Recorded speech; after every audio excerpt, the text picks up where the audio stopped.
අද අපි කතා කරන්න යන්නේ ඇත්තටම પરම්පරා ගාණක් තිස්සේ අපේ ආයාතරයේ කියවෙනු උඩඟුකමයි නුවණයි ගැන. හරිම වටිනා පාඩමක් කියලා දෙන කතාවක් ගැන. මේ වචන ටික තමයි නුවණින් කරපු ලොකු සටනක අන්තිම ජයග්‍රාහී ප්‍රකාශය. හැබැයි කතාව මෙතනට ආවේ කොහොමද? අපි එන කතාවේ මුල තමයි නමු. හරි. කෙලින්ම කතාවට පනින්න කලින් පොඩ්ඩක් හිතමු මේ කතාව අපිට ලැබුණේ කොහොමද? මේකේ මුල කොහෙද තියෙන්නේ කියලා. ඒක හරිම වැදගත්.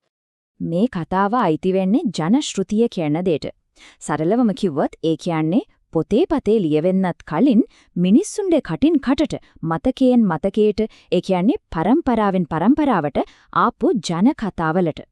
ටිකක් හිතලා බලන්න අද වගේ පොත්පත් ඉන්ටර්නෙට් නැති කාලෙක මේ වගේ කතා, කවි, ප්‍රස්තාපිරුළු තමයි ඒ මිනිස්සුන්ගේ දැනුමේ එකම ගබඩාව වුණේ. ඒ කියන්නේ ඒ සමාජයේ පුස්තකාලයම තමයි මේවා. හොඳයි දැන් අපි කතාවට එමු. අපේ කතාව පටන් ගන්නෙ ඉස්සර කාලෙක හරිම ශාස්ත්‍රීයව තිබිලා ඒ දැන් ලොකුම ලොකු විනාශයකට මුහුණ දීලා තියෙන ලස්සන විලක්කාවින්. වසර 7ක් තිස්සේ පැවතුන දරුණු නියඟයක්. ඒ කියන්නේ හිතා ගන්නවත් බැරි තරම් කාලයක්. මේ නියඟය නිසා ඒ ලස්සන විල දැන් නිකම්ම මඩ ගොහරුවක් වෙලා. පොඩි මාළු ඔක්කොම මැරිලා ඉතුරු වෙලා හිටපු ටිකත් කොක්කුයි මිනිස්සුයි අල්ලගෙන ගිහින්.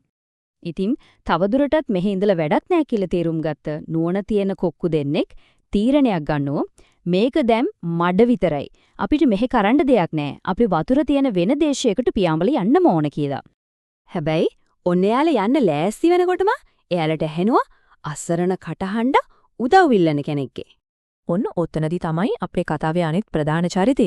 ඒ කියන්නේ ඉබ්බා කරලියට එන්නේ. තනියම මේ නියංගෙන් බේරෙන්න බෑ කියලා දන්න ඉබ්බා කොක්කු දෙන්නව හොඳට වාරණනා කරනවා. ඔයාලට නම් දෙවියෝ පියාපත් දීලා තියෙනවා. මං කොච්චර කල්ද ඔයාලා එක හිටියේ මාවත් වතුර තියෙන තැනකට අරන් යන්න බැරිද කියලා අහනවා. ඉතින් ටිකක් වෙලා කතා කරලා කොක්කු දෙන්න හරිම අපූරු ඒ ටිකක් අවදානම් සැලස්මක් හදනවා. සැලස්ම මේකයි. හොඳ ශක්තිමත් ලී කෝටුවක් හොයාගන්නවා. කොක්කු දෙන්න ඒකේ දෙකලවර හොටෙන් අල්ලගන්නවා. ඉබ්බා මැදින් තදින් හපා ගන්න ඕනේ. හැබැයි එකම එක නීතියයි තියෙන්නේ මොන දේ වුණත් කට අරින්න බෑ.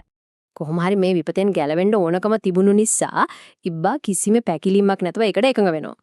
කට අරිනවා තියා කට අරින්න හිතන්නේවත් නැහැ. මාව අරන් යන්නකෝ කියලා ඉබ්බා කියනවා. ඔන්න ඉතින් සැලස්ම ක්‍රියාත්මකයි. ඉබ්බා ලී කෝටුව මැදෙන් තදින් අල්ලගත්තා. කොක්කු දෙන්න දෙපැත්තෙන් උස්සගෙන මේ පුදුම තුන්දෙනා අහසට නැගුණා. එයාලා පොළවට ටිකක් කිටුවෙන් තමයි පියාඹාගෙන ගියේ. ඒත් මේ අමුතු ගුවන් ගමන කෙනෙක්ගේ ඇහැ ගැටුණා. පහළ බිම ඉඳන් කපටි ඇස් දෙකක් මේ දිහා බලාගෙන හිටියා. ඒ වෙන කවුරුත් නෙවෙයි නරියෙක්. මේ පුදුම දර්ශනීය දැකලා නරියට hina. ඌ උඩ බලාගෙන කෑ ගැව්වා. අම්මෝ කාගේ මලගමකටද ඔය පූජා වට්ටිය උස්සගෙන යන්නේ කියලා. දැන් උඩඟුකමින් පිරීලා හිටපු ඉබ්බාට මේ වගේ අපහාසයක් ඉවසගෙන ඉන්න පුළුවන් වෙයිද? බෑ. එයාට ඉවස ගන්න බැරි වුණා. Taman දීපු පොරොන්දුව අර එකම එක නීතිය සම්පූර්ණයෙන්ම අමතක වෙලා ගියා.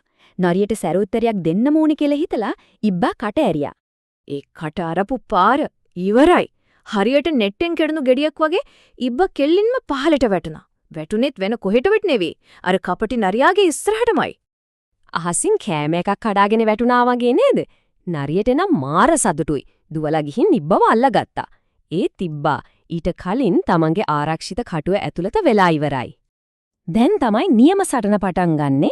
නරියා කොච්චර හැපුවත් ඉබ්බගේ කටුව කඩන්න බෑ. ඉතින් ඉබ්බ තේරුම් ගත්තා දැන් ශක්තියෙන් වැඩක් නෑ. පාවිච්චි කරන්න ඕන නුවණ කියලා.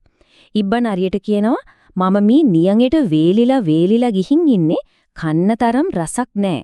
මාව කන්න කලින් වතුරේ දාලා පොඟවන්න ඕන. එතකොට තමයි මගේ කටුව මෘදු වෙන්නේ කියලා. නරියත් ඉතින් මේක ඇත්ත කියලා හිතලා ඉබ්බව වතුරට දැම්මා. වතුරට වැටුණ ගමන් ඉබ්බා යාගේ අන්තිම සහ දක්ෂම උපාය යෙදුවා. නරිය තාමත් ඉබ්බගේ කකුලක් අල්ලගෙන හිටියේ. ඉබ්බා කෑ ගහලා කියනවා අනේ මෝඩයෝ උඹ අල්ලගෙන ඉන්නේ මගේ කකුල නෙවෙයි කැටල ගහක මුලක්. උඹ රැවටුණා කියලා. නරියා ඒක අහපු ගමන් අතෑරියා.